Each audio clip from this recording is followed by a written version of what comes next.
everybody, and welcome back to You Can't Win. This is Tom here, and I'm joined by Don as usual. And we have our favorite Troophate back once again. It's Goatstein. He's got a few things that have been bothering him of late, and we will be discussing those. But I guess the first thing that we wanted to talk about was our favorite president getting old Rona. Trump has the coronavirus, apparently. He, as of this recording, we're recording this on Friday night, he has been sent to the hospital. Still alive, allegedly. So, what do you guys think about this? Friday the 2nd, just for historical records. Oh, yeah, thank you. Keep it evergreen. Yes. Well, for me, I'll just start. I hope he dies. I think that, furthermore, I think that there's not really any coherent moral standard that you can make that you don't wish that he dies, other than religious pacifism. You don't want anyone to die for any reason, that's fine. But even if, Trump died of cancer or getting hit by a car or something, you could say, that's not really his fault. But this is his fault. It's like you die in the middle of committing a bank robbery. So yes, I hope that he dies. That's my standard opener up here. Sure.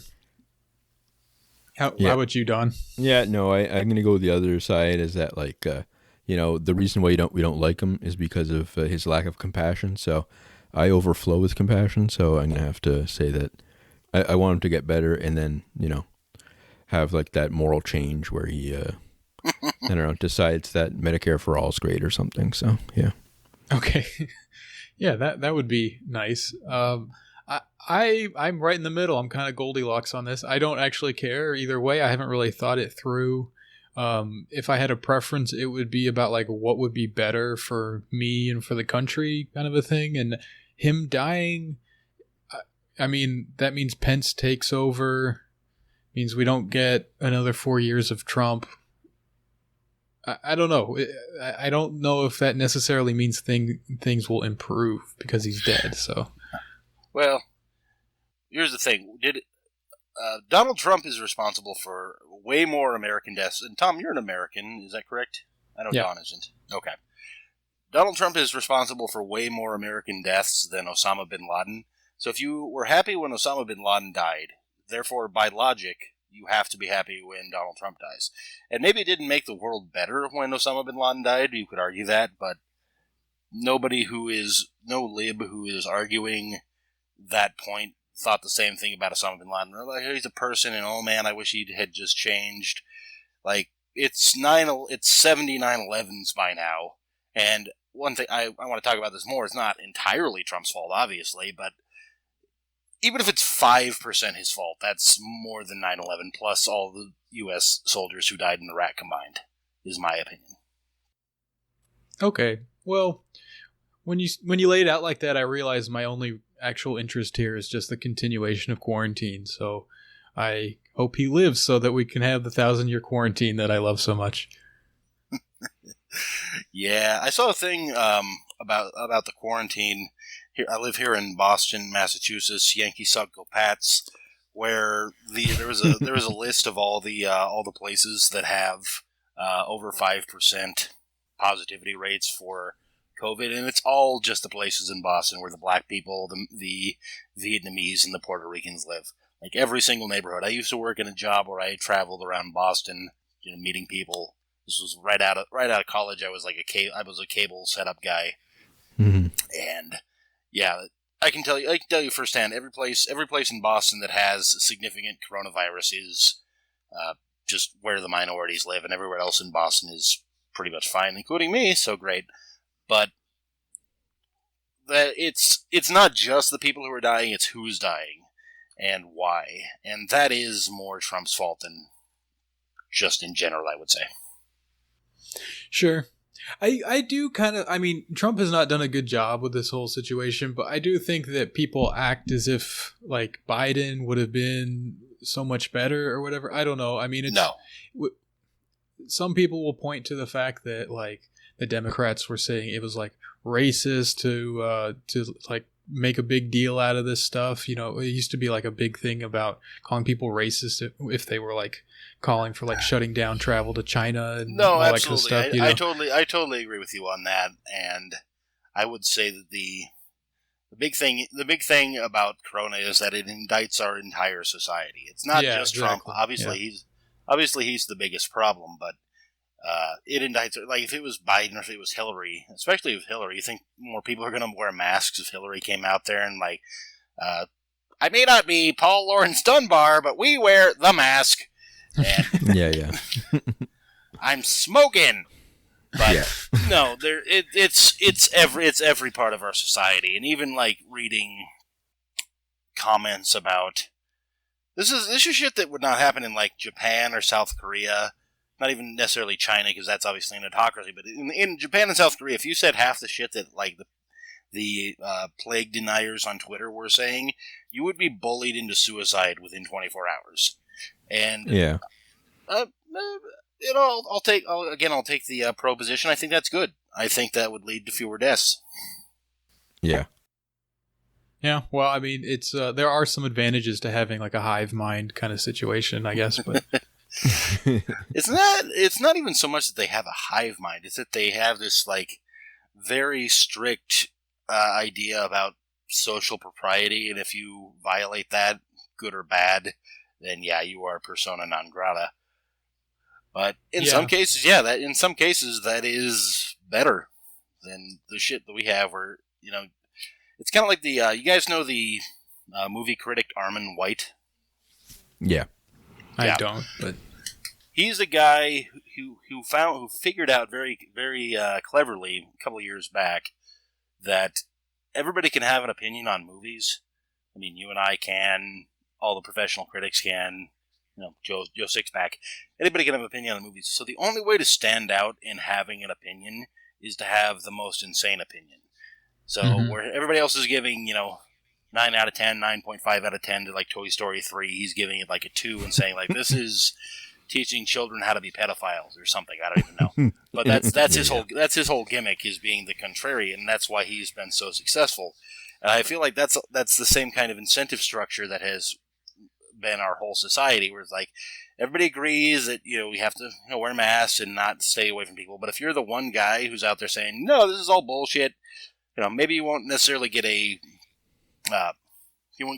necessarily power, but you'll get on TV, you'll get on Tucker Carlson, because you're the only person who's saying what nobody else is saying, and that's a very twisted incentive structure that has been built around our whole society here. Sure. Yeah. I was kind of thinking that, like, when you suggested this, it's like, like under Nixon, they had, like, that idea of, like, the silent majority, how, like, most people out there are somehow reasonable or something like that, and sort of support him based on, being, the people that Clinton called, like, they work hard and play by the rules kind of thing.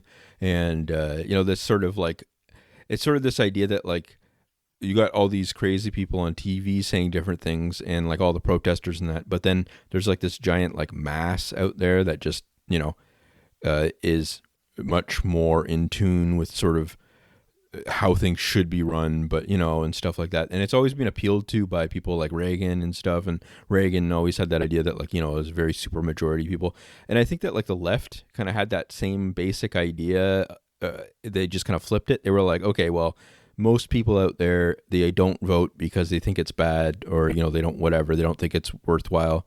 But if you actually add up everyone, then, like, 70% of people agree with Medicare for all and all that kind of stuff. So it had that same kind of thing.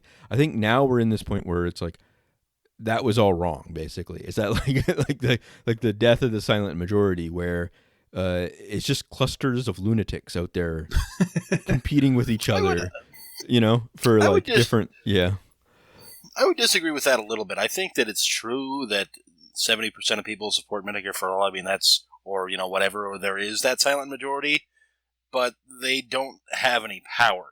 And it's that it is that incentive structure that creates it, where, yes, not just Toy Story is teaching children how to be pedophiles. It's like, yes, 70% of people who support Medicare for all, but how many of those people are on TV? None, as far as I can tell. Maybe a couple, maybe Bernie and AOC, but yeah, you're not going to get a salary, and your job is not to be to support Medicare for all on TV every single day for 20 years. But I think that, there is that basic thing where that you're kind of getting at about this. For something like a collective problem like the pandemic, you need that sort of broad consensus on basic medical response kind of thing. And that seems to have completely fragmented the United States, where there's like at least 10%, maybe 20% of the population are like aggressively going against the basic, and that's not, at least. that is kind of the indictment of society part, where it's like, it's not just that they're ignoring it. There's also like, sometimes there's protests here where we drive by where like they've got signs being like saying things like, if you turned off your TV, would you know there's a pandemic? And it's like, like, come on, buddy. Like that's that's not a good sign for, I don't actually even own a TV. So yeah. You say as you drive by in your like Prius sipping your latte. Yeah, sipping my latte. I'm on Twitter. I'm committing vehicular homicide. It doesn't matter because it's Canada. What's the worst going to happen? I'm going to get sent to Club Med. Yeah. But no, and I don't want to come off as a lib here, because when you talk about how it indicts our entire society, it also indicts, at least initially, the liberal establishment. I got into a big thing with some people on Twitter. I got a Mad Deece 5-figgy tweet. No big deal. I do it quite easily, despite my sub 1,000 follower status. I actually checked one time more retweets than you've ever gotten done. So suck my dick. Okay. But it was like the Beardo guy from Vox, not Matt Iglesias, the lesser Beardo. Aaron Rupar, I think his name is. Anyway, he was saying, he was saying that he did this thing. It was like responding as like 200,000 people died of the corona. It's like, this is why you don't vote for Republicans. And then I quoted that with a screenshot of Vox from May saying like, you don't need to wear a mask. Epidemiologists agree that it's not a big deal, and only people who are working the medical sphere need them. And there's a reason why that was, and this is what a lot of people are arguing with me about. The reason why that happened, I don't think anybody who's reasonable can agree, or disagree rather. The reason why that happened was they wanted to keep the mass supply for medical workers. And I'm not even going to necessarily say that's bad. I mean, might have been the right thing to do. But there are these people who just refuse to believe that the people in charge would lie to them. The smart liberals in charge would lie to them. Even if, arguably, it was the right thing to do. They just cannot process that. So they're like, oh yeah, we've learned stuff since then. And it's like, we knew in March that masks help prevent the spread of respiratory disease. That's why everybody in Japan wears them every fall. That's why my fucking dentist wore one in 1998 while he was looking into my mouth. It's not. Yeah. These people really want to sit there and tell you that the greatest epidemiologists in the world were just baffled. They're like, oh, do masks work? I don't know. And just while stocking up a supply. Like Matt Iglesias, there was a tweet that he since deleted, which was the same shit. He was telling people, hey, you don't need to get a mask, and then, there was another tweet that he found where it's like, just mine up a couple of masks, because, better safe than sorry. It's like, oh yeah, well, what about, I would think the same thing, asshole. Yeah. Yeah, I mean, the CDC has been, like, they just keep going back and forth on all kinds of different stuff, and they were sort of responsible for that, you don't need a mask, only medical professionals thing do. And your explanation makes perfect sense. Like, I think that's a perfectly reasonable interpretation of it, but we don't really know, and we don't really know why they have been, like, flip-flopping back and forth on all this kind of stuff. And some people are talking about, like, they're in China's pocket for, I don't know how that would relate exactly to all of this, but that may be an important fact to consider. I don't know. It's to me, like, when we're talking about, like, the way these liberals have been reacting to it, I think a big part of it is, like, the CDC is one of those, like, it's part of, like, this, like, absolutely clergy institution that you're supposed to just, like, take as the word of God. Absolutely. And, if they say so, that's it, even if it doesn't make any goddamn sense.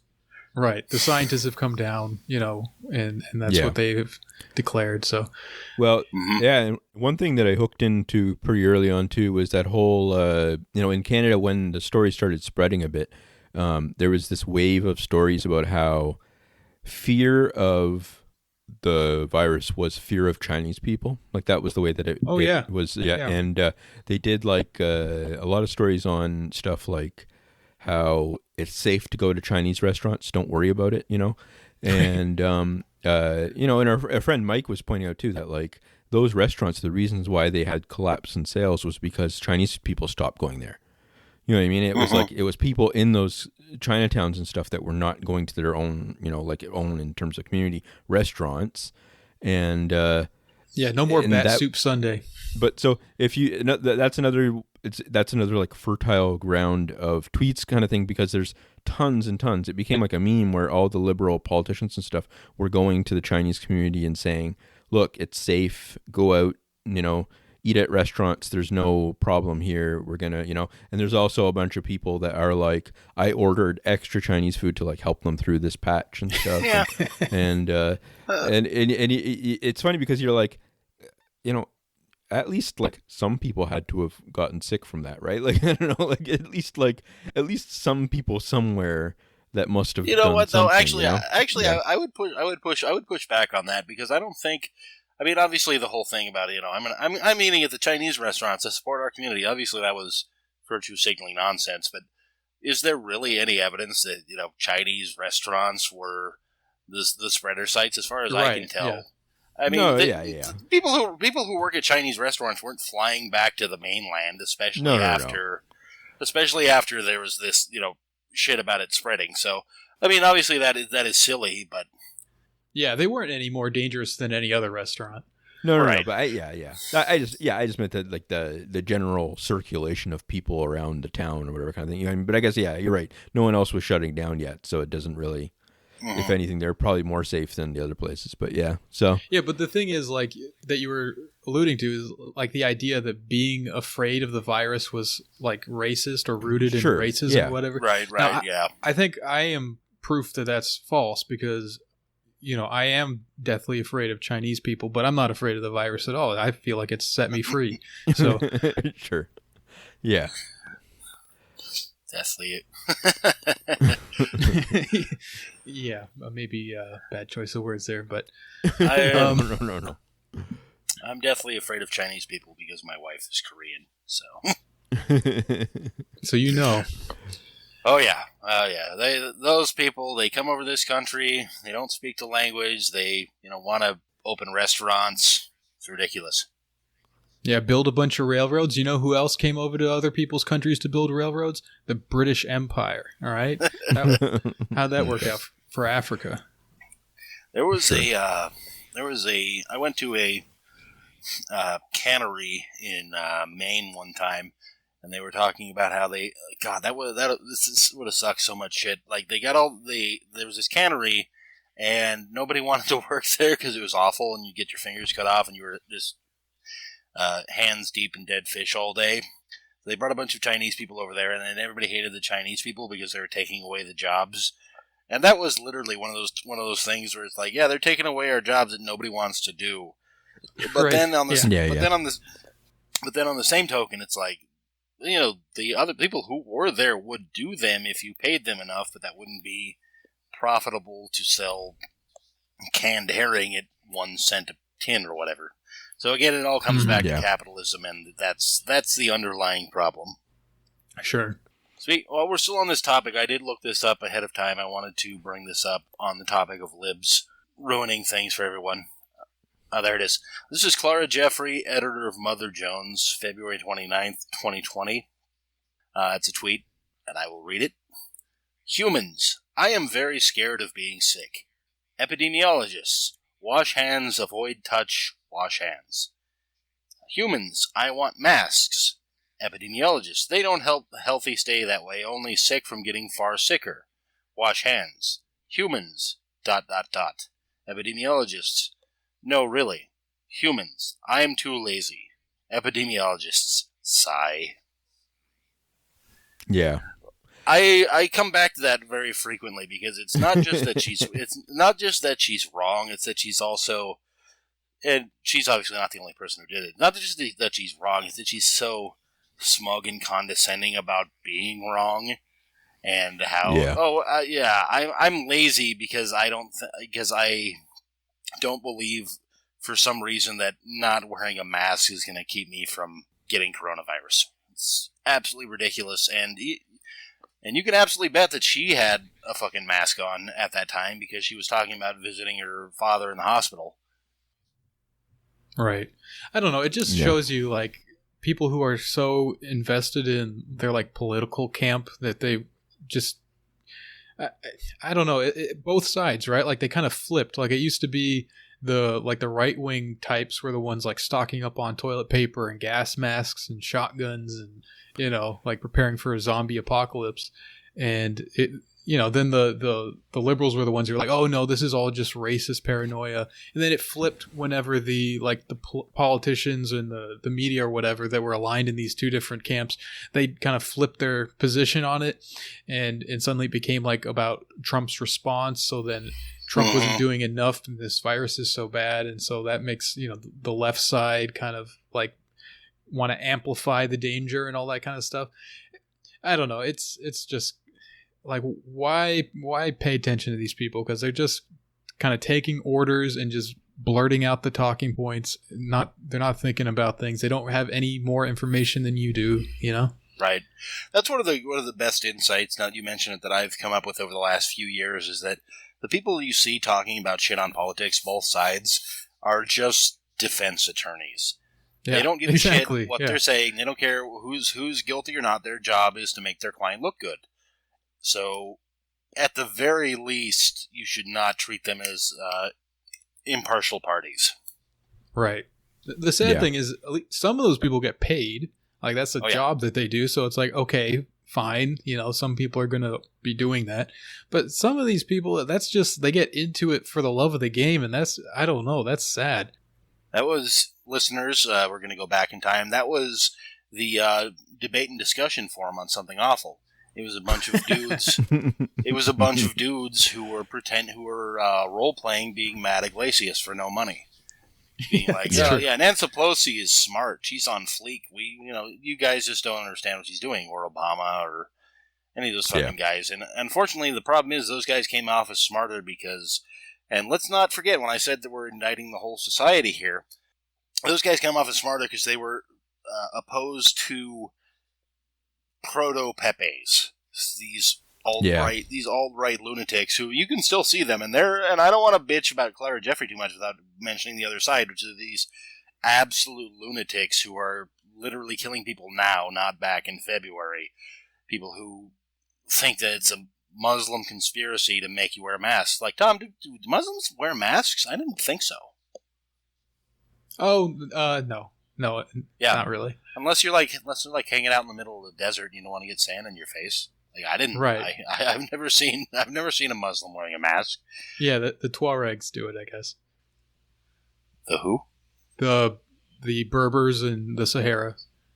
Oh, yeah. Well, I mean, in the middle of the Sahara. We need to tell those guys that we got AC now.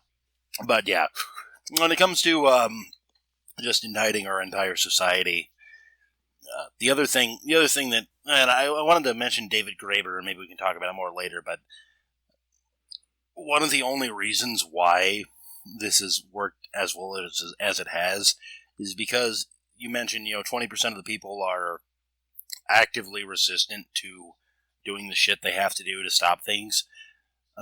Fortunately, those people work in businesses that follow the logic of the market, and like, no, you have to wear a mask. Otherwise, this shit will get worse and we'll lose even more money. So the authoritarianism of the private sector is, unfortunately, one of the big factors that is stopping this from spreading further than it is. Yeah, I guess that's true. Yeah.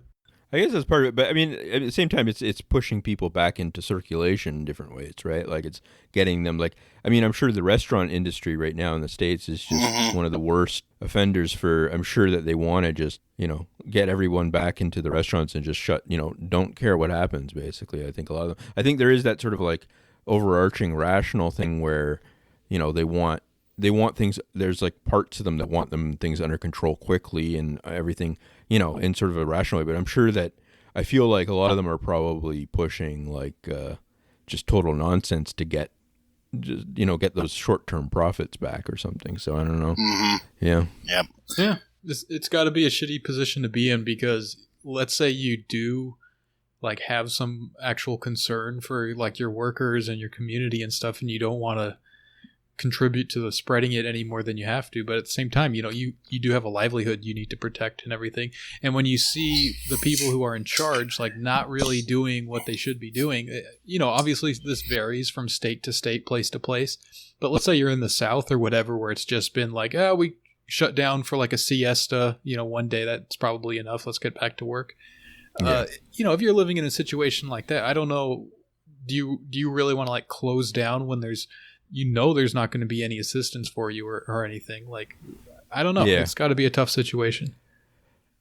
Yeah, I don't think some of it is, I mean, that does frame it in kind of a more altruistic way than I think that like sometimes, here, I think that like at least the construction industry and stuff just wants some basic rules so they can pretend they're following them. I don't think they actually care. Yeah. They're just trying to get the people back into work, and they, trying to make it so that like anything is considered essential and stuff, like just, I don't know. So, we'll see. Yeah. I mean, when you're so used to like treating the kind of labor market as just like this kind of constant turnover kind of thing, just churn through people, Yeah. I guess you just apply the same logic here. I'm just trying to point out, like, even if you have like the best case example of like someone who does care, sure. Yeah. Like you're still in a tough position. Yeah. Mm-hmm. Like Zizek said, the compassionate slave owner is the worst.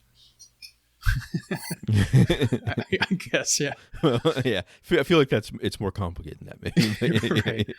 Yeah, I feel like the malicious slave owners maybe were, I don't know. I have to revisit that one. No. But he did say stuff like, like in the Soviet bloc and stuff. He said that like the people that believed the most in the system were the ones that thought it could be reformed somehow. That they were the ones that like, I think that's similar kind of thinking. Yeah, like they're the ones that they're the true believers really, because they're the ones that are like, oh no, we could just become democratic socialist one day or something. And yeah, they somehow are more committed to the underlying regime than, people who are just like cynical or something. So yeah. Okay. That makes sense. Like the rose emojis, the analog, I guess. Yeah. So did you have more on David Graeber you wanted to say, or do you want to just get into that now? Or a little bit. He died a couple of weeks ago. I don't know if we even know what it was.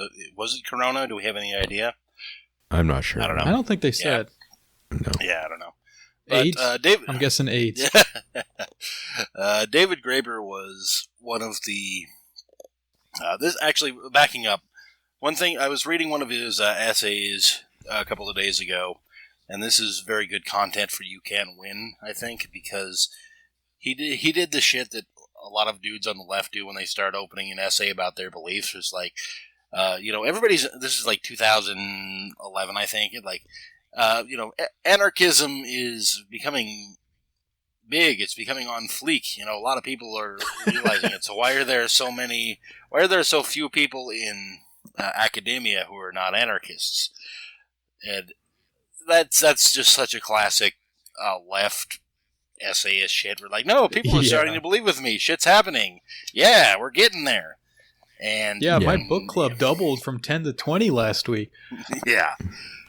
But aside from that criticism, David Graeber, I think, was, aside from Chomsky, you read something and it just recontextualizes your whole worldview. And there were two of these things that I've been thinking about recently. One was on bullshit jobs, which I want to get back to.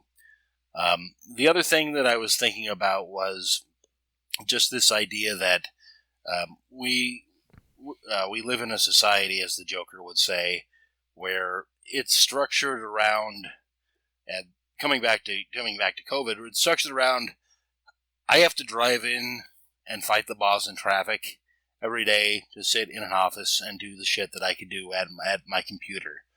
And there is a reason for that. It's that I am under surveillance. It is that I'm not getting too personal. I'm at a high level in my company, but even so, I'm under surveillance. Where if I start looking at Russian porn at work, I can get fired. Whereas as long as I continue doing my job at home, I can look at all the Russian porn I want, and I do, and it's not a big deal. But the idea that the system is based around this just waste of resources and this annoyance that we all have to deal with is something that has been very formative to me over the last few years.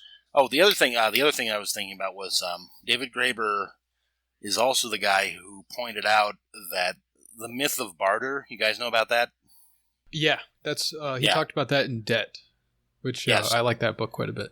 That was really revelatory, and I've mentioned that to normies, and they don't believe it until they look it up, or I start yelling at them at a party and ruining everybody's lives. But the that is like the creation myth. That's the Adam and Eve of neoliberal capitalism. Like people were they were always just trading stuff and blah blah blah. They were doing market transactions, and it was a pain in the butt. And then we decided we were going to come up with money, and everything was great.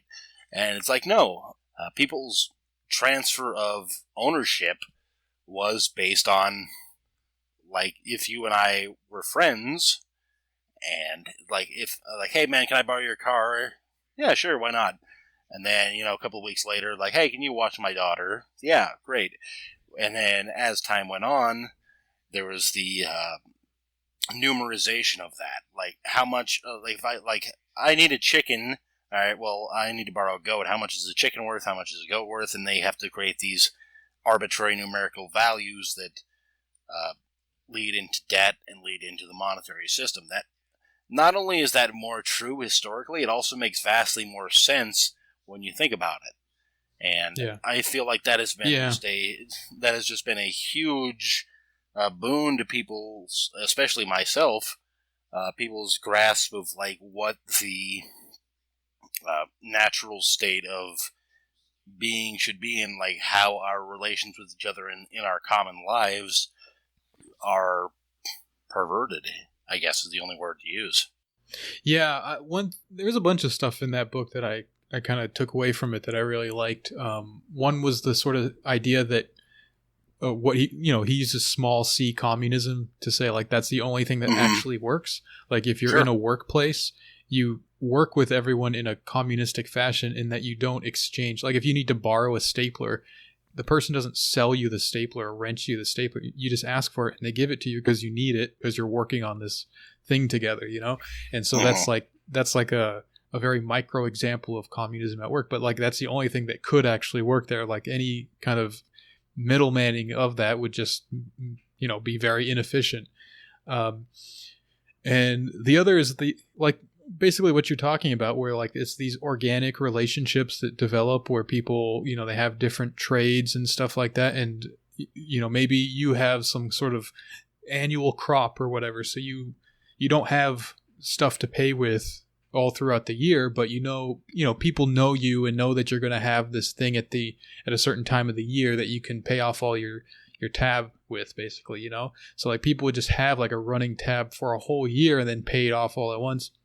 I'm pretty sure that's historically accurate. The thing with that book is it's not super well sourced, and I'm sure there's a ton of problems with the exact historical arguments that he makes, but I think the ideas are, I don't know, they work pretty well. So just on that level, I think it's worth looking at. But, it kind of gets into the idea of like how currency was most useful to like soldiers because they did not have these sorts of organic kind of relationships with a community that they were in. They came from some other place and they were just there to like occupy it or whatever. So they needed something that they could use to engage with the economy. So they had currency. So they were paid in currency, and they could use that throughout the conquered territories and stuff. But I don't know. All that stuff makes a lot of sense.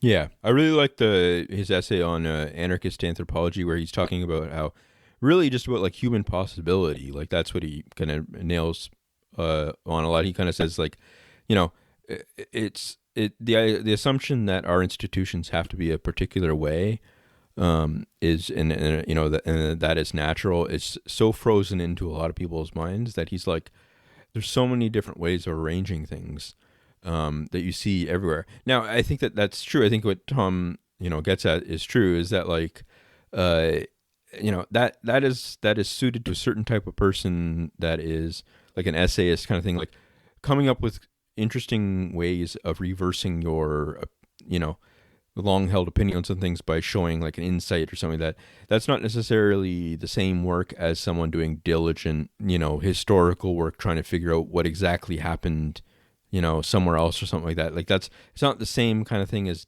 like other types. So there's certain types of academics that hate that kind of thing, that really dislike this sort of big sky thinking kind of stuff. But I really like it because it's like it's useful. I mean, it's like, it's generating new concepts and stuff. It's generating new ways of looking at things.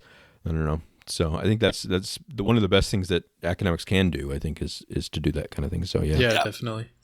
And on the topic of creating bigger ideas, I think this is probably the biggest idea that anyone's really had, or at least the most influential, and time will bear this out. But the idea of bullshit jobs, I mean, that just twists your brain around in its skull, and you start seeing the world in an entirely different way. Like for me, I work in an office, and I have a real job, but I work 20 hours a week, maybe, and the rest of it is I'm just sitting there reading quietly. And I have an office, if I was like a drone answering phones and such, there's people who are watching over you. So it's not that everybody has this, is that there are two separate clades of people. There are people who actually have to work, and the people who work at, McDonald's, they're out there where they're working 40 hours a week. They just go, go, go. Or, to compare to the private sector, or the public sector, rather, people like to complain about, I had to go to the DMV and they're so fucking lazy, everything's so slow. Those people are working every second from bell to bell.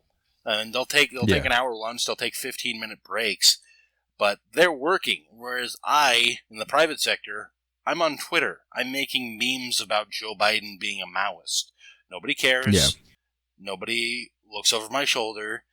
And there has been this thing. And the other thing about bullshit jobs that really spoke to me was I used to read the Onion AV Club, and they would do reviews of TV episodes where they would recap, this person would recap what happened in a TV episode and what they thought about it, and they give it like a rating. And I was so bored reading these for years, not many years, but a couple, until I read that article. I'm like, why am I reading this? I either saw the episode and formed my own opinion about it, in which case I have no interest in what this person's writing, or I didn't see the episode, will not see it, in which case I don't care about what this person has to say, and this person is not an interesting writer in any way. They don't have any strange and interesting insights. I'm just filling time. I'm just sitting, reading quietly until I get to go home. And there's so much of that on the internet now. There's so much content that just exists. There was an article I saw about the trailer for Dune, and it was 6 long paragraphs on like Wired.com or something, and the summary of the article was, there is a new trailer for Dune, and it looks like it could be good. And you just sit there, and you're supposed to read this shit and just fill your day until you can go home. And there are so many jobs like that, and again, I don't want to say it's everybody there, but for me, for somebody in my position, it's like these jobs are not real. It's more that I'm there, so I feel like I'm being productive, and I feel like I'm contributing, and I'm driving into the office. I'm going to Dunkin' Donuts. I'm getting a coffee. I'm paying them. I'm creating a job there. Whereas, it is just make work to a huge extent. But I feel like part of the problem that they've run into with the recent unrest in this country is if people don't have shit to do, they're just going to go out and protest because shit sucks.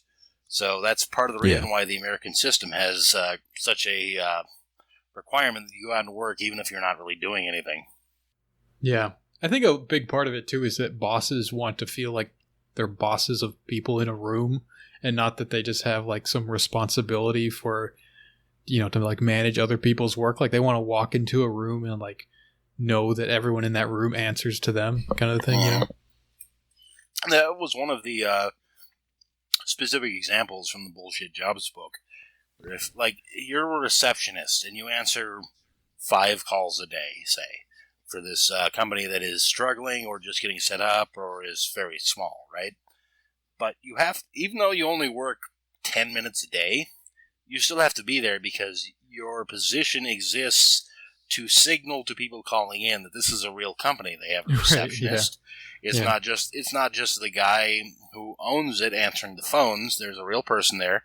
So even though it's a huge waste of money and a huge waste of your time, your job is just to sit there, be on Twitter, and occasionally answer the phone, mostly for people who are trying to cold call you to sell you office supplies. Right. It's like, I don't know if you've seen Better Call Saul, but he's like, he's like a lawyer, but he's really just scraping by. He barely has any clients and stuff. And so whenever he gets a call on his phone, he answers in like this really goofy, like fake British lady accent to like pretend like, he's a secretary kind of thing. Yep, absolutely. And if you can, I would think that most of these guys who have the capital to spend, especially because a lot of Silicon Valley is just blowing money out their ass. But, a lot of those guys would consider that Better Call Saul thing to be embarrassing to do. So if you can pay somebody $7.50 an hour to sit there and do it for you, right? Why not? The illusion still stands, right? Like, all you're doing is that you hired someone actually to do it.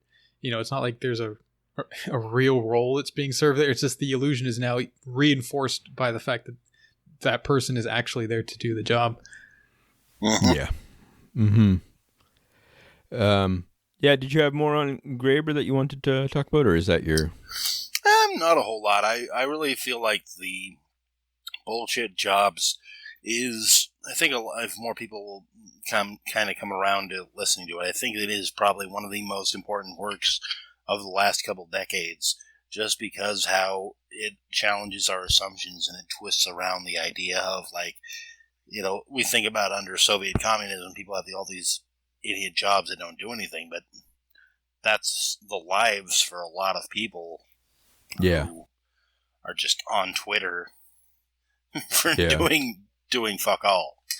What do you think that their like interests are in terms of like left politics or something like that? Do you think that like those people, because they've got bullshit jobs, do you think they would be like naturally hostile to anything changing? Like people always point that out for health insurance. They're like, well, if we get rid of health insurance, then like that whole industry collapses or something. So, actually, I have a bit of personal investment in this. Well, not investment, but a bit of personal experience, because when I was in high school, I worked for I worked for a call center that did health insurance billing, and those are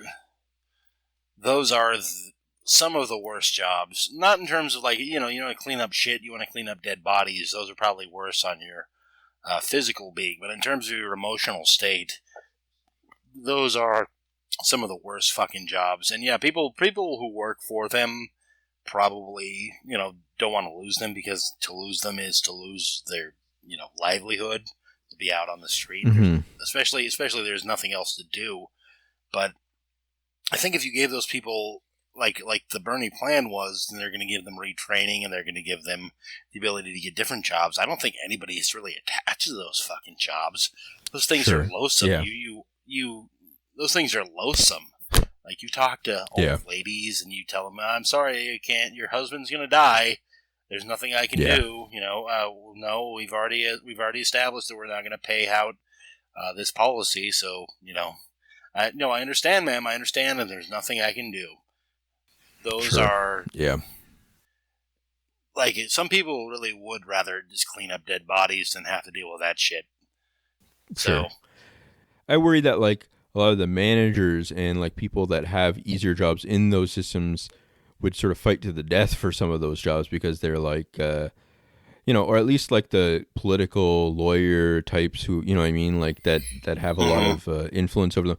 I feel like those people, the more that you say their job isn't real, the more they'll be like, well, they're like, yeah, but I don't want to do anything real. Do you know what I mean? Like, I don't know. I feel like there's some sort of, interest there. I mean, the people that are writing the articles about, Dune trailer recaps, like, are they going to jump at the chance to get a job as like a bus driver? I don't know. So, yeah. No, yeah, you're right about that. I mean, even me, like, maybe it's hypocritical, but if it comes right down to it, I'd rather sit on my fucking ass and post on Twitter 20 hours a week than, dig holes for a living. But sure, it is a problem that nobody really wants to talk about. The fact that sure, I have a make work job and my job actually does things. I'm not just like somebody who's hanging out and writing Dune trailer recaps. Like, we're productive in a hypothetical sense. But yeah, I mean, if you want to drag those people out and make them actually work, then you're probably right. They would resist that to a great extent. Mm-hmm. Here's an idea. I don't know. What do you guys think of this? You were talking about the affinity for like leftist politics that a lot of people in this position of having a bullshit job, they kind of like tend towards this lately. What do you think of the idea that maybe what they see, like they realize this situation, they realize that there's bullshit jobs and then there's like people who just have to like actually grind their way through life, and that they want everyone just to have a bullshit job? That their idea of like leftist victory would be everyone having a bullshit job of some kind. Yeah, like anime appraisers, like that tweet. Yeah, exactly. Yeah. Yep. Yeah. I think that would be nice, but I don't know. Since I'm on You Can't Win, I'm going to be pessimistic. I think that would require a lot of these people, especially in the higher levels, to admit and agree that their jobs are pointless, and that that would probably not work very well. Okay. Yeah. So I think here's the thing. Even if I was not talking to you guys under a pseudonym on a podcast online, like, if my boss came in and like, hey, what are you doing today? I wouldn't be like, I'm goofing off 20 hours a week. I'd be like, no, I'm working on this project and I've got this thing and I've got this other thing. Yeah, like, there's a lie that no one can admit because everybody's implicated by it. Okay. Yeah. Yeah, I sometimes find myself in the position of, I keep my OPSEC pretty tight, so I don't, I haven't let it out in the public what exactly my work is or whatever. But sometimes I will say like, I'm just doing this bullshit stuff. It is completely meaningless, but I'm getting paid, so I'm happy with it.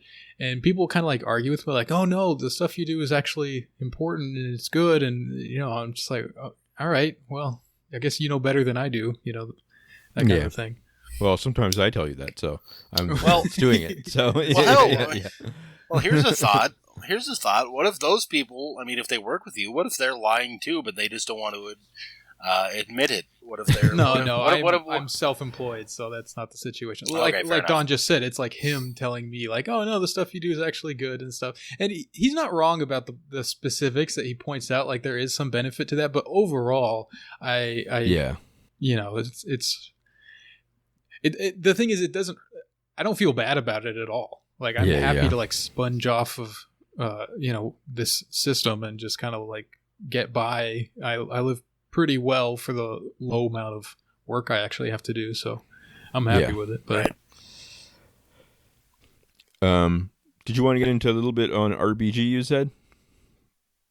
Maybe. I am curious what your take is. My take on RPG was like, so going back to Corona. Has anybody ever noticed that if you're on video and you're like just some asshole and you're in Target and you're not wearing a mask, people are like, you piece of shit, you've ruined everything. But if you're RPG and you're not wearing a mask at some idiot's wedding, it's like, how dare you tell her what to do? I think it's the same. I think it's the same kind of project where like the rules, the criticism does not flow upward, and she fucking sucked, and now we're all dealing with it. And unfortunately, the only people who can deal with that are just these fucking fanboys, fangirls, I guess, technically, mostly, who, I don't know. I think that there was also the thing that where it came out where these people were thinking that she was tough and, notorious and all that. And they actually believed that. They thought, oh, she's not going to die from the coronavirus or from her cancers, plural. She's notorious. She's tough. And, like, she's not actually tough. You realize that, right? Yeah. She's 87 years old and weighs 22 pounds. She's not, Anderson Silva. She's not Brock Lesnar. She is an old Jewish lawyer woman. And these people have just completely lost track of the outside world and the effects that their decisions have. Yeah. I think Matt Brunig pointed that out in one of he was saying about like how there was like an article, someone pointed this out, like there was an article that argued in the past about like how she was strong kind of thing, and in it there was that pivot in it from saying, like her dissents were strong, therefore somehow she was physically strong kind of thing, you know what I mean, like that it somehow equivocated between the physical health and some sort of like emotional strength, and as if like it was rude to say that she could die someday because like she would somehow girl boss her way to 200 or something, like just I don't know. The dissent shit is, other people have mentioned this, the dissent shit is so insane when you think about it, because that's why she was tough. That's why she was such a icon, is that she dissented. And what that meant is that she was losing. She was losing in decades, if not centuries, of precedent. And I don't believe precedent's real. That's another thing I can crank on later, maybe next episode. Precedent is not real, but in the legal system, it is real. And like people are like, she's so badass. She's arguing with these guys. Well, great, she's arguing with them. It's better than nothing, I suppose. But she's not doing anything. She's just writing blog posts where she's mad about the shit that is becoming law. Yeah. I mean, that's part of our ethos too. You can't win. We're really big on complaining about things we have no control over. So that's true. That's, I kind of sympathetic there. So yeah. I honestly don't know anything about her. Like, I don't know why she's so beloved. Was she just like a liberal? Is that the thing? Yeah, she's a liberal. She's just liberal and on the Supreme Court. Yeah. And then a few years ago, she decided that, or she didn't decide, a bunch of weird fucking weirdos and perverts, as you say, Tom, decided that she was going to be epic because they needed a woman example, to show girls about how it's important to be tough. And yeah.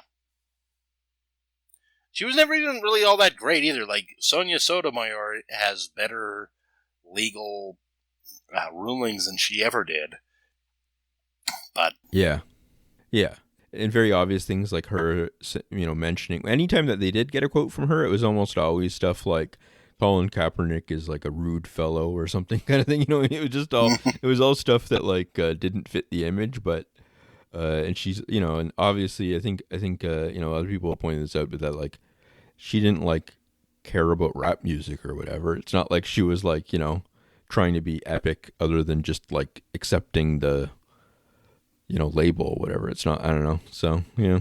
Oh, one thing on that though is that they did do something in Cuba did in the last few years is they changed their constitution so that you can't become president the first time if you're over 60. Like you have to be like 58 or something to become president. And because as like a natural sort of reaction to the fact that like everyone sort of realized when Castro was, Fidel Castro was getting very old, that like that was like a nightmare situation for them. You know what I mean? There's this like ancient guy just rambling on and stuff. So they decided to make that rule like you can't be the top person if you're in your 70s or something. And I thought that's funny because imagine even trying to get that rule for like 70 in the United States or something like that. Like Elizabeth Warren is 70 or 71 now. So it's like, it's just the idea that like we're not going to be, we, because Canada is just part of the United States now, but like, where someone that's like 79 is not going to be the one that rules over you for decades kind of thing. You know what I mean? Like, that is so not even part of the debate. But yeah, someone like the Supreme Court, like these lifetime appointments, like just nuts that like, you can be in your 80s and be like, yeah, just continuing on. I don't know. Yeah, I assume they implemented that rule the day after they saw the debate between Biden and Trump. Estos hombres son muy tardos. But yes. That is one thing. My theory about the way the American system works now with all the elderly people is that it essentially is a pyramid scheme, as you would say, Herbalife, where if you get in, you don't come out, but there are only a certain number of positions that can be filled, and even a fewer number of positions that can be filled that matter. So really the only way to like move up the chain is just to hang on to power for longer and longer and longer until you become the House Majority Leader and you're fucking 80 years old and you forget where you are and say good morning Sunday morning. That's my theory about how power works in the U.S. because we've made it so that you can't, with some exceptions, you can't be voted out of office. So it's just a matter of, until you are so senile and shitty that nobody wants to vote for you anymore. But yeah, that's my theory about how this shit works. And I think you're right. I mean, I'm usually pretty averse to the whole, like, decadent Roman Empire analogy and applying that to the United States. But in that particular instance, I think it works pretty well. Like, it's the same sort of, like, just decadent, crumbling system sort of a thing. So that was the thing that last time I was on here. I mentioned that the troops were the worst posters on the internet by far, and one thing that was almost literally said by a troop a couple of days ago that made me just grind my teeth down to the nubs was the thing that I said on this program before, on this fine program, was that everybody else is like, oh, I hate the Jews. I'm talking, just talking shit. Or the troops were like, yeah, I killed a couple of people, but they were in my face. Who cares? And then I saw a thing on Twitter from a troop who was like, yeah, I killed a couple of kids and their mamas. Is that what you want me to say? It's not my fault. Blame the government. Almost literally word for word the shit that I said. I was just about to go Super Saiyan inside of my hutch. So. Yeah. Yeah, I thought it was funny last time that like we had talked about troops and how I would like my kind of annoyance about it was that everyone was kind of focusing on the police, even though the police, I mean, I understand why, but like the police are like a small percentage of sort of like the overall security budget, really, you know what I mean, compared to just how much they throw into like, they probably spend more on vehicles for the U.S. military in a year than they do on police for everything in the United States, kind of thing. Like, you know what I mean? Like, just that's the scale of it. The police usually just gets like leftovers from the military. Yeah. Well, I mean, just even the police's salaries and stuff. You know what I mean? The inequality there. But like, and then it was funny because within a few days of that, they put the troops into the streets as like a testing thing to see if they were going to do that to like use them to quell the protests. And then they kind of had to give up on that pretty quickly because I think even the military leaders were like, we can't like, unless we're allowed to free fire into crowds like we want to, like we can't like do much kind of thing. So they said like they tried then after that they did like the federal agent thing where they like sent in people in that weird camo and stuff, and it was interesting because it was like a nerve like any sort of anti-protest stuff in the past still had that like nerve center kind of thing where like it was centrally coordinated even though pretend it wasn't and stuff. But this was the first time that they actually did that to like such a degree that like they actually put the people in.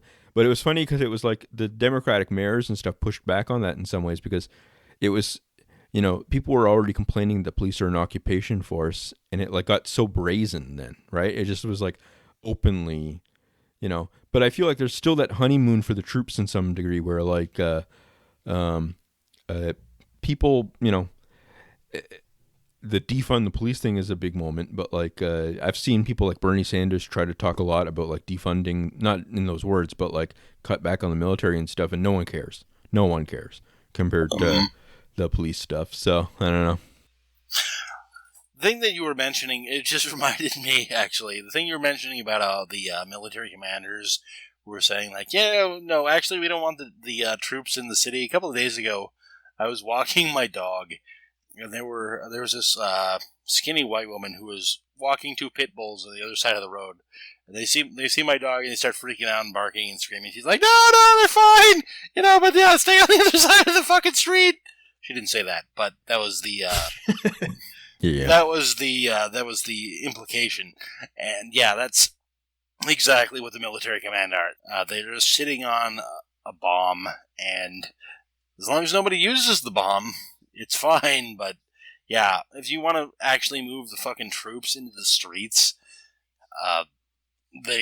you're looking at, and that was Tom Cotton's editorial that got a bunch of people pissed off. Said like, let's send the troops into the streets, like. Do you know how many people the police kill in this country? This is something I've argued with leftists online for a while. Do you know how many people the police kill in this country every year? About 1,100. Obviously way too high. Mm-hmm. Obviously bad. One is too many. But if the troops only killed 1,100 people a year on average for the last 20 years, we'd be ecstatic. These people are fucking lunatics. And you let them, and they're also not even they're bad people, which they are, but they also have been built and damaged even worse than the cops. Where if like the guy next to you starts shooting, you start shooting, and the cops have pistols. These guys have automatic weapons, and yeah, it is just so insane to try to talk about putting these people in charge about. Maintaining civic order unless you want, and some people do, unless you want thousands of people dead in a weekend. Yeah, it's the difference between Little League and like Major League, I think putting the troops in, it's also counterproductive if you don't let them just use the full extent of their capability, and just go hog wild with it. Because then what are they there for? Like at some point, people are going to realize like, oh, they're not shooting back. They're not actually doing anything. They're just there to look scary. That's really going to undermine the whole point of putting them there in the first place, because that's supposed to be like your last line. So like, where do you go from there? If you're putting troops in there who aren't shooting, then what? I guess you just let them shoot at that point, but that doesn't seem like a good situation to be forced to do that. Oh my God. Yeah. Now the troops are just absolutely vile and awful people. There was Charlotte Clymer. This is a tweet entitled "Kids in Afghanistan versus Donald Trump." Charlotte Clymer, who was is a veteran, but there is no doubt in my mind that if needed, I could kill other human beings efficiently, tactically, without hesitation. Versus today, we're going to, this is regarding Donald Trump, we're going to fight for their safety, healing, and well-being, even when we know they wouldn't do the same for us. Because that's who we are, and that kind of mindset prevents all of us from getting in tragic situations just like this.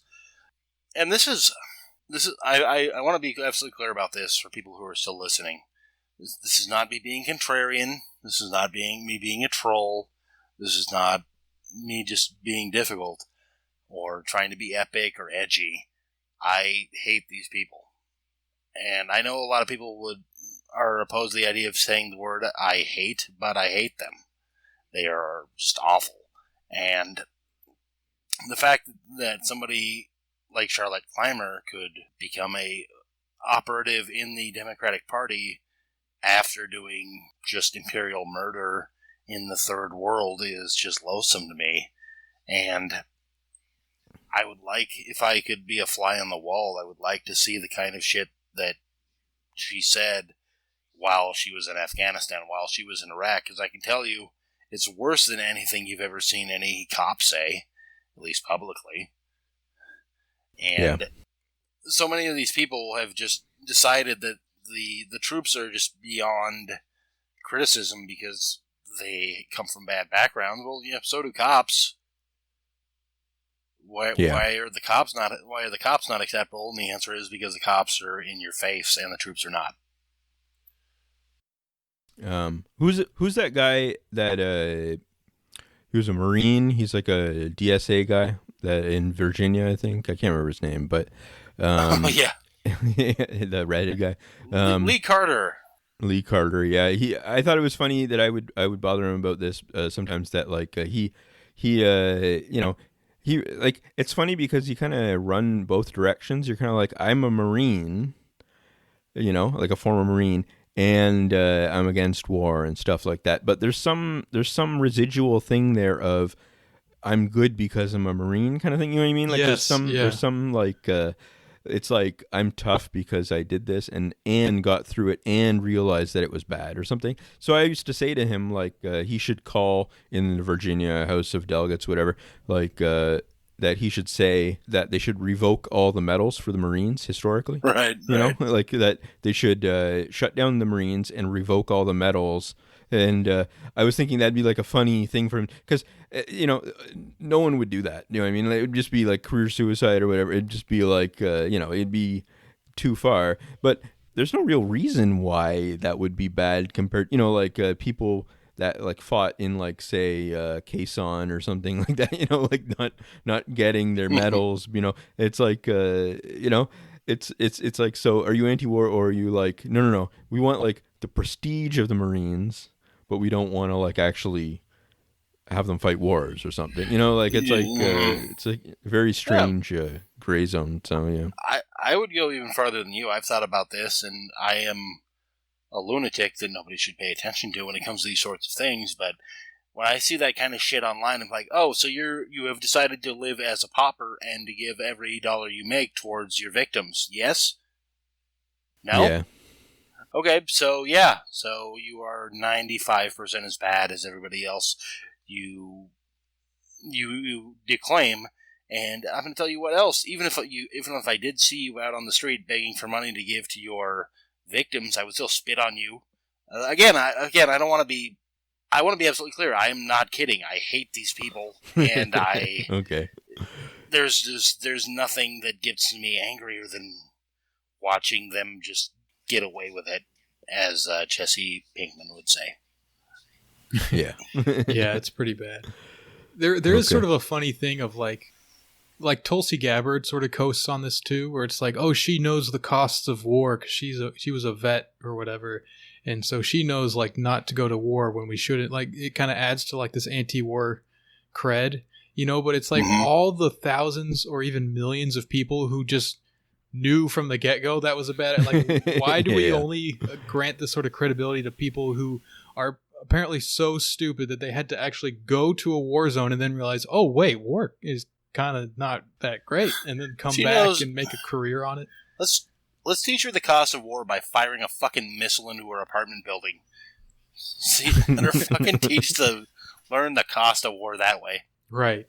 Yeah, I mean, she's a particularly awful example of this type of person because she's clearly not anti-war. It's just like she has this particular sort of angle to it where it's like she's perfectly fine, like with all this like extreme sort of anti-Muslim kind of stuff. Like she's obviously like in bed with the whole like right wing of the like the Indian kind of RSS type folks, and it's obvious that she's not like anti-war in a kind of principled sense. It's more some sort of like tactical thing where it's like she doesn't want the military to get the contract. She wants like some mercenary company or something. You know what I mean? Like it's some real creepy shit like that. Yeah. Yeah. Doesn't want the military. I mean, if you want to be, generous to her, maybe she doesn't want her friends to die over there. Great, but what's the difference there? It's like, oh, just more bombs. But someone's got to kill those people. Yeah. The question isn't, should we be over there, should we be killing those people? It's like, should we be putting our beautiful troops in danger? Yeah, exactly. All right, before we maybe head into a direction that could get us in some trouble, let's field some questions here to wrap up the episode. Sure. Woo! All right. So this one, I've been meaning to answer this for a while. It's a bit of a long one, so I am just going to summarize it. It's someone asking us our advice. They have recently entered the fray of online content production, and they are someone who is apparently like on the left. They say, I'm a leftist, but I consider the anti-woke left to be part of my opposition. And they've been in the position of being able to like interview or host some people who are like on the right or someone that they oppose. They're not really super specific about this. So their question is, does that seem like something they should do or not? Like there's the argument that they should not be platforming these kinds of people or giving exposure to them. But the other side is that, well, I'm there to be able to argue with them and debate them and stuff like that. So it's kind of that sort of a debate. So what are you guys' thoughts on this? Personally, I if it doesn't feel right, don't do it. I think would be like a good, start thing. I guess it depends on what you're going to talk about too. Like it just in terms of if it's going to be a pleasant conversation or not, or if you want it to be combative or something. But like, sometimes if you're talking to someone that's right wing and you're just like, they're like, we're human too kind of thing, and then they just, they sort of pander to you and stuff. I don't think that's really, I don't know what you're going to get out of that much, you know what I mean, and stuff. I don't know the kind of goal on that, but like, in terms of like having pleasant conversations about like things that you actually agree on and you sort of shy away from the more extreme stuff or whatever, I think that's fine if that's the goal. I mean, if your goal is eventually that you want them to, like, say not necessarily just right wing, but particular noxious opinions or something like that, that you personally disagree with or something, then it's like, eventually you want them to change their mind, right? You don't want to just like deny their humanity or something, just get rid of them or something. You want to like, so I think that's fine. But like, yeah, I think trying to be edgy with it is not like, I don't know. It's kind of boring, I think, after a while, especially because if you're going to talk to them for like an hour and a half or something about like how immigrants are like setting up sleeper cells or something, like what's the goal there? I don't know. So, yeah. Right. There's a kind of a second part of this question that I think I should mention. He's or she is talking about whether or not they should directly engage with specific people who they disagree with by name or just kind of abstract their arguments and talk about that without referencing those specific people. So maybe they aren't actually like hosting those people for a conversation, but they want to talk about some kind of issue. And they're sort of averse to, for example, like using Jordan Peterson as like clickbait, which a lot of like left media kind of does. Yeah. What's your take on that? Like, should they be doing that? Like, should they be specifically naming the people who they're disagreeing with and debating? Yeah. Or is it better just to talk about the arguments in the abstract? I would say it's better to do it. And yeah, you can name them. And I think it's actually better to do it if they're not there. And I'm not going to say one way or another if you should or should not debate these people. That is based on context.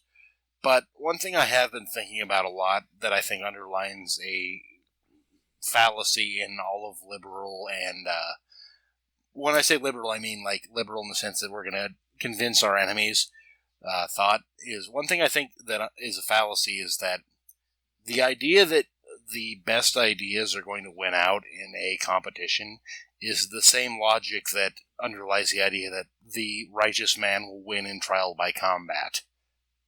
Maybe he will, maybe he won't, but don't assume that because you have the better ideas, you're going to win. Yeah. Especially when it comes, not even when it comes to like winning a debate, but when it comes to winning the consequences of exposing these ideas. Maybe you will, maybe you won't. I don't know, but just keep that in mind. Isn't there sort of a similar logic going on with the idea of like deplatforming people though? Like if the idea of someone being able just to convince people by just exposing them to these ideas is, if we're saying that that's not really how things work, then what is the actual harm of like having people platformed? You know, like if we think that their ideas are heinous or something, like is there an actual danger there? Like, is that logic the same? I agree with deplatforming, and I think that, and the reason why I think if you want to take the absurd argument for the other side is that, like, let's say that I deplatform you and I deplatform Don, and I get a bunch of people to get you fired and kicked off Twitter and all that. Does that make you more powerful or less? And the answer, as far as I can tell, is obviously it's going to make you less powerful. Less people are going to listen to your ideas, maybe not zero people, but that's why people do it. And the argument that people who are in danger of being deplatformed is like, haha, if you do this, it'll just make me stronger. Like, maybe, but maybe that's the only thing you could possibly say to it. You're not going to be like, oh no, please don't. That would ruin my life. Please, I'm begging you. Yeah. That has been my position on this subject. Yeah. I mean, for me, it's also kind of like, there is a bit of a who cares element too, right? Like, it's like, if you're just starting out a podcast and you're just working on stuff or whatever it is, you know, content creation, unless you're like, I don't know, you're secretly the son of a billionaire or something, you know, like then and you've got like a instant giant platform or something like, then talk to your CIA handler about these kinds of things. Yeah. But yeah, I mean, like, you know, overthinking it sometimes is can be the problem. So yeah. Yeah, I for my part, I'm just more of the like whatever, like just have anyone on sort of an approach. We don't exactly do that here. We only really have our friends and stuff on as guests, just because. We have like a rapport with people, and that's kind of like makes for a better conversation. We're not really interested in like interviewing like random people, just to like have debates about things or whatever. But like if. I don't know. I would say you want to figure out what is your channel or your podcast or whatever it is. What are you trying to do with it? And then from there, you should be able to figure out who you'd be comfortable having on or not, or what you would be comfortable talking about and how you would be comfortable talking about that thing. Yeah. So I would say that you need to figure out the fundamental idea first before you proceed onto like these kinds of questions. Sure. All right. What do you guys think about this anecdote? A foreign journalist asked Comrade Stalin, "Is it true you collect jokes about yourself?" "It is true," he said. "Really? Do you have a lot of them?" the journalist asked. "I already have 2 labor camps packed full," Stalin answers. Canceled? Yeah. It's funny, a lot of those jokes obviously are like stock jokes that like are transposed to the situation or whatever. I really like them. Yeah. It's funny because in Cambodia, like the Khmer Rouge and stuff, they had a lot of the same kind of jokes that they were taken from like France and stuff that they would like use to like insult the prisoners and stuff, which I thought was like I read a book about it that like that it was just all their collections of their sayings, and you could kind of tell after a while that like these are all from somewhere else. Kind of, they're all like cliches and truisms and all that kind of stuff from other places. And I thought that was kind of funny because it's like the globalization of witty dictatorship slogans or something kind of thing, you know, like right. Like they have like this, and they're really like when I was reading it, it was like haunting. It was just terrifying to read because it's like. There would be stuff like, if you want to live exactly as you please, we'll put aside a small plot of land for you. That seems like a good deal. If you're dealing with Khmer Rouge, I get my own grave? Nice. Yeah. When you're going with that story about how it was like imported from the French, it's like, and then the Khmer Rouge prison guard said to me, "Je suis un pédophile." I'm just imagining them doing like Jerry Lewis style Yeah, comedy. Yeah. Yeah. All right, let's go on to the next one here. If you had to be a contestant on a reality show, which one would you choose? Ooh. I could do pretty well on Chopped. Chopped? Okay. Yeah. You a good cook? Yeah, I think I'm pretty good. I mean, I'm not like a professional cook, but if I like got on one of those specials where it's like guys from Boston who aren't racist, I could probably do pretty well. Yeah. Cool. What kind of stuff do you like to cook? Like, do you have any specialty? I like a lot of stuff. I do Mexican food, Korean food. My wife likes that. I do Italian. I watch a lot of cooking shows on YouTube. So I always like to try new stuff, and I feel like cooking is the easiest way to do stuff. The easiest way it's ever been now, because you just kind of look up a recipe on your phone and just go with it, and it's generally going to be pretty decent.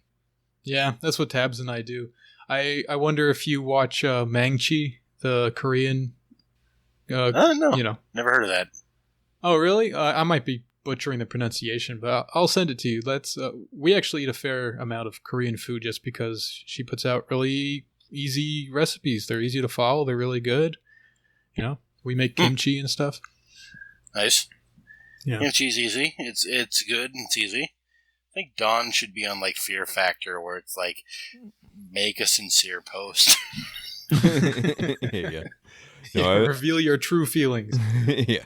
I was thinking The Biggest Loser, because then I would lose weight. But I'm also like, I'm just at the cusp where like I'd still probably be the thinnest one there kind of thing, so that like I could lose it quickly and still win then. You know what I mean? So, I don't know. All right. That's cheating, because you're Canadian. You're not even fat according to American standards. It's bullshit. Okay. So for me, I don't know if this exactly counts, but I would want to be on something like Jackass. When I was a teenager, we used to do all sorts of stuff like that. Obviously not to the same extent that those guys did, but something along those lines would be kind of fun. CKY, you know. Yeah. Well, do you have anything in mind that you do, like staple yourself or something? Or? Well, one thing we used to do, which would maybe be fun to like kind of take it to a next level, so it would be TV worthy, is we would steal shopping carts and then take it to a skate park. And like one guy would sit in the shopping cart, and then like two or three of them would grab the cart and like try to run him off the ramp, and so like it would just like crash horrendously. Oh man! So I don't know, building some kind of massive like Evel Knievel style ramp, put someone in a shopping cart and launch them off of it. That would be kind of fun. That would be pretty sweet, honestly. Yeah. R.I.P. Tom. Yeah. Tom falling down the gorge like Homer Simpson. Yeah. All right, let's move on here. Okay, if it's not too forward, gentlemen and distinguished guest, may we peek behind the kimono for a second? Break the back walls? This is getting a little... I'm into it. I don't know. What is the editing process like for the episodes of YCW? Any software or techniques that process makes notable use of? All right, so I don't know how interesting this really is, but because we're being asked this, our editing process is we split it up. I edit the public episodes like this one, and Dawn edits the Patreon episodes. We use Discord to record, so we've never recorded this in the same room. We've always done it remotely, and then we use Audacity to edit it. I could get into more detail, but I'm going to leave it there because I don't think too many people care. Yeah, and we mostly leave it as it is, except for like some of my very, very aggressive ums and ahs, and some of the like bathroom breaks and stuff. But otherwise, it's pretty straightforward and just what it is, kind of thing. So I'd say like 95% of what we say and everything gets on there. Every once in a while, we cut something but very, very rarely. And usually it's just because it's like redundant or didn't make a lot of sense or something like that. Yeah. All the slurs stay in. So, yeah. You're right. Okay. I'm not sure where this is going, but it looks interesting. So I'll just go ahead and read it. Pitch for Troll Academy: The Last Stand. Tanya, the only way we can defeat Dirtybag Puda 420 And Shadow Donald is if you go through this ancient Chinese trial of trolling, dialectics, and faith, started by a Taoist group in the 4th century BC that Deng Xiaoping made illegal 35 years ago. It will be dangerous, it will be addictive, and it might change the history of the world forever. Get fiscal. Never thought I would have to face Dengists, white nationalists, and ancient evil satanic sects IRL again, ever since I retired at least. Tanya, are you sure you're ready to face your greatest trolling challenge yet, Don? Get fiscal. I was born ready. Montage of action scenes, Numb, Linkin Park. Directed by Roman Polanski, executive producer Harvey Weinstein, screenwriters Roman Polanski, Brett Ratner, and Louis C.K. Yeah, that's good. Whenever I'm like just bored walking around doing stuff, sometimes now I just listen to like 80s songs or like 60s, like soul or something, and just naturally generate bad movie scenes in my mind or something. I'm just like things that are like where it's just like music driven plot and stuff. I don't know, it's funny, but yeah, that's pretty good. All right, so Tom might disagree with this, but the fact is that praying while you have a severe nosebleed is cool and shows that you are serious. All right, I don't know, did I say something about that? Maybe I did. You're not allowed to pray if you're bleeding. You have. Oh, really? Bleeding breaks your wudu, so if you're like actively bleeding, you just can't maintain the wudu, so you just aren't able to pray. But okay, I feel like the thing is they did pray during like battle and stuff like that, and you got to figure some of those guys were bleeding. So for soft like city dwellers who don't actually have to fight and stuff like that, maybe we take those rules a little bit more literally than people who are in that kind of position. I'm imagining Tom with like an anime nosebleed when he sees a hot blonde walk by, and he's like, "Oh shit, I gotta pray in 5 minutes." Yeah. I don't know. My position is you shouldn't pray at all. So there, I'm weighing in. All right, yeah, that is fatwa from Goatstein, Sheikh Goatstein. All right, we'll end on this one. How conspiracy-minded are you guys? I looked into Whitney Webb, for example, and while her interviews with Epstein's victims are good, Webb herself seems like a conspiracy theorist. So just to comment on the Webb reference here, I think she has done really good work. We based our early Pizzagate is Real episodes about Epstein, really like heavily used her writings for sources for that. So she has done good work, but I would, like with all of these kinds of people, you don't necessarily want to say like, oh, they did some good research on this, therefore all of their political like ideas and everything are spot on too. You want to apply a little bit of kind of, take what's good and leave what isn't, kind of a thing. I don't exactly know where Whitney Webb stands on any particular issue, but I do get the feeling that's like, I don't think I would agree with her on a lot of issues. Yeah. So one thing to keep in mind about conspiracy theories, and I am not a conspiracy theorist, I'm very skeptical about all these sorts of things, but one thing to keep in mind about conspiracy theories for anyone who's listening is that it's whether or not something is a conspiracy theory has to do with whether or not it is useful to power, maybe not entirely, but to a significant degree. So, for example, if you want to say that the Chinese created the coronavirus in a lab in order to destroy the American economy, I mean, technically that is a conspiracy theory, but you can go on TV and say that. But if you say that the American government created the coronavirus in a lab in order to make sure Donald Trump became president again, I'm not saying I believe that, I'm just saying that that is a crazy conspiracy theory that you will never be able to express on television. So just keep that in mind, that these things exist in social contexts, shall we say.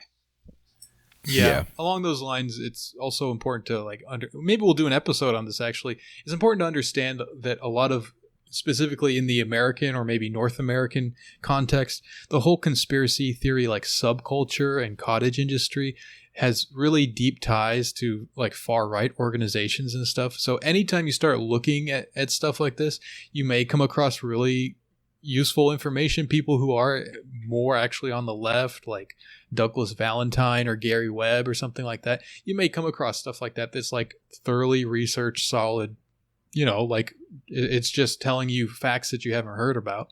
But there's a really blurry line where it gets into like goofy ass stuff. Like, we were talking about William Dudley Pelley on a previous episode.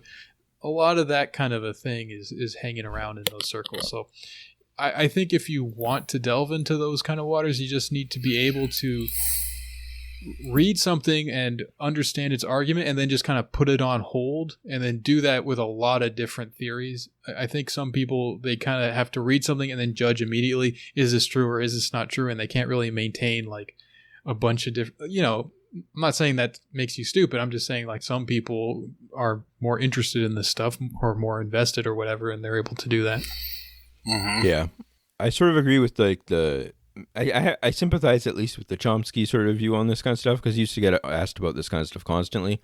And his sort of thing was more, if you like look at the official record in the most prestigious papers and documents and stuff that like liberals themselves accept as mostly true or whatever, like credible accounts, the stuff that's in there is just like a bonanza or horrible stuff that goes down kind of thing, So it's like, if you're just looking for like to have an opinion on something, like is the government good or not kind of thing, like you can just kind of read like one Department of State memo and go, oh no, they're not good, I'm not going to trust them or whatever. You know what I mean? Like it's not like, so I think that's part of it. It's that is almost like a defense lawyer kind of way of thinking of things too, where it's like, okay, or prosecutor maybe thinking of like, like I've got them on airtight evidence or something, kind of thing, like, and it's funny because, you do have that tendency sometimes where people are like, reading about Bush, like, I don't know, emptying B-52s on people or something, and then being like, oh, but did you know he set up 9/11 or something? It's like yeah, but come on, like we already know that these guys are insane criminals. We don't have to like go off into these other directions sometimes. That's kind of my general thing, but I think that's more just a tendency of thinking than it is like an actual argument, really. It's just kind of a way of framing things for yourself. So, yeah. Yeah, that's also very convenient for MIT apparatchik to kind of employ that argument. So. Yeah. Okay. I said we would finish with that one, but I just realized we actually have a comment here that references Goatstein, and it also kind of digs at one of our other guests, but I don't know. We'll just read this one out. Maybe I'll cut it. Maybe I won't. It feels insane when you realize Goatstein is now basically good, but Tug Lesions is a fascist.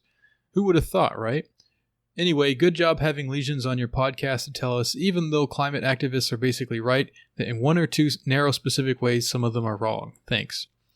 All right, so someone a little bit cranky at hearing Thug Lesson's opinions about environmental activism or whatever, but they thought that Goatstein was basically good, so that's nice.